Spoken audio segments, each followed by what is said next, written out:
Welcome to idea classes. आज 10 नवंबर है। 10 नवंबर का कुछ महत्वपूर्ण करंट अफेयर मैं कराऊंगा। इससे आगे जानने से पहले हमारे चैनल आइडिया क्लासेस को सब्सक्राइब करें।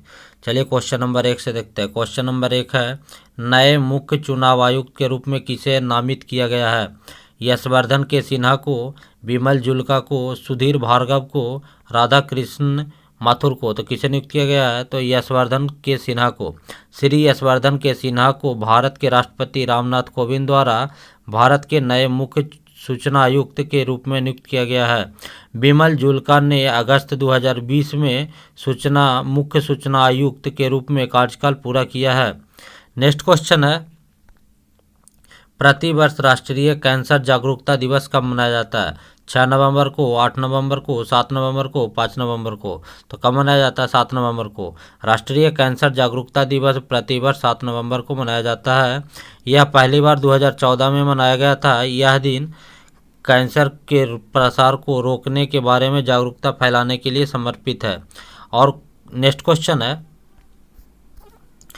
हाल ही में पूला देशपांडे को गूगल डूडल के साथ चिन्हित किया गया है। वह एक डैश थे, शास्त्रीय नर्तक, गहन चित्रकार, एक वास्तुकार, मराठी लेखक। तो क्या थे? तो मराठी लेखक थे। पुरुषोत्तम लक्ष्मण देशपांडे 1919 से 2000 को उनके शुरुआती पूला देशपांडे के नाम से भी जाना जाता था। एक मराठी लेखक और हास्य लेखक थे। वह एक कुशल फिल्म मंच अभिनेता, लेखक, पटकथा लेखक, संगीतकार और गायक भी थे। उनकी 101वीं जयंती को सम्मानित करने के लिए गूगल ने डूडल के साथ चिन्हित किया है। नेक्स्ट क्वेश्चन है, हाल ही में समाचारों में देखी गई PLI योजना डैश के अंतर्गत आती है? इलेक्ट्रॉनिक और सूचना प्रौद्योगिकी मंत्रालय, रसायन और उर्वरक मंत्रालय, नागरिक उड्डयन मंत्रालय, आयुष मंत्रालय। तो क्या है? तो इलेक्ट्रॉनिक और सूचना प्रौद्योगिकी मंत्रालय। उत्पादक से जुड़ी प्रोत्साहन योजना इलेक्ट्रॉनिक और सूचना प्रौद्योगिकी मंत्रालय के अंतर्गत आती है। समाचारों में क्यों सरकार के उद्देश्य PLI योजना के दायरे को विस्तार करना, जिससे पहले से सभी शामिल मोबाइल फोन, समृद्ध उपकरण, दवा सामग्री और चिकित्सा उपकरण के अलावा खाद्य प्रसंस्करण और वस्त्र जैसे 10 की क्षेत्र को शामिल करना है। नेक्स्ट क्वेश्चन है, हॉकी इंडिया के नए अध्यक्ष के रूप में अध्यक्ष कौन बने? मोहम्मद मुश्ताक अहमद, ज्ञानेंद्रो निगोम्बम, राजिंदर सिंह, तपन कुमार दास। तो कौन से? तो ज्ञानेंद्रो निगोम्बम सिंह है। मणिपुर के ज्ञानेंद्रो निगोम्बम को हॉकी इंडिया का अध्यक्ष चुना गया। इसे से पहले वह जुलाई 2020 से हॉकी इंडिया के कार्यवाहक राष्ट्रपति के रूप में कार्य कर रहे हैं। वह हॉकी इंडिया के नेतृत्व करने वाले पूर्वोत्तर भारत के पहले राष्ट्रपति बन गए हैं। नेक्स्ट क्वेश्चन है, हाल ही में समाचारों में देखा गया टिग्रे निम्नलिखित में से किस देश का एक क्षेत्र है? इस्टीरिया, जिबूती, इथोपिया, केनिया। तो किससे है? तो इथोपिया से है।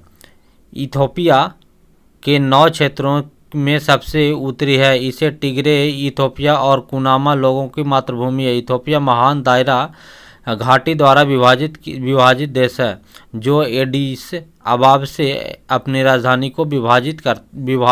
के साथ विभाजित है।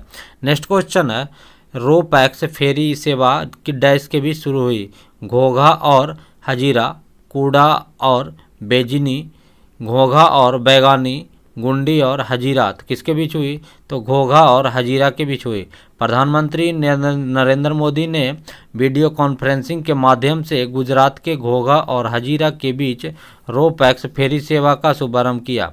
नौका पोत को वोयेजर सिम्फनी नामक एक 3 मंजिला जहाज, इसमें 300 ट्रक, 1000 यात्री कारों और 500 यात्रियों को लोड करने की क्षमता होगी।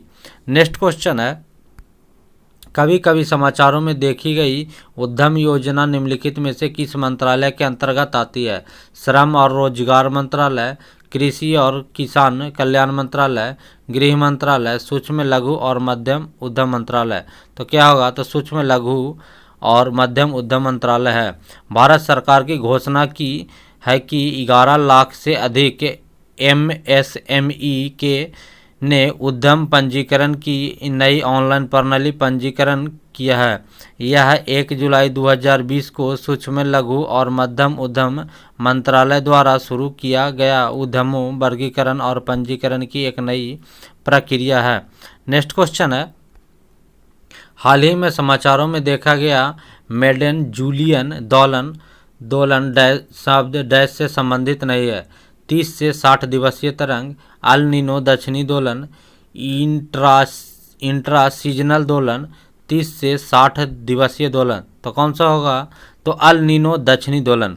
मैडन जूली ओलिलेशन एक समुद्री वायुमंडलीय घटना है जो दुनिया भर में मौसम की गतिविधियों को प्रभावित करती है। इसे 30 से 60 दिवसीय दोलन, 30 से 60 दिवसीय तरंग को इंटेलिजेंस दोलन के रूप से भी जाना जाता है। नेक्स्ट क्वेश्चन है, हाल ही में EOS 01 लॉन्च करने के लिए निम्नलिखित में से किस रॉकेट का उपयोग किया गया है? PSLV-C-38, PSLV-C-45, PSLV-C-49,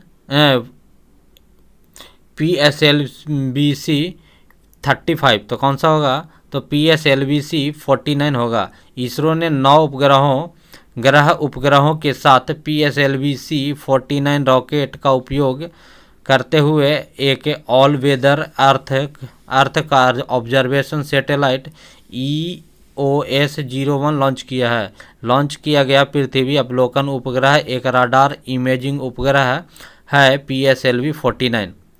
अगर हमारा वीडियो अच्छा लगा हो तो लाइक शेयर और कमेंट अवश्य करें। अगर हमारे चैनल पर नए हो तो सब्सक्राइब अवश्य करें।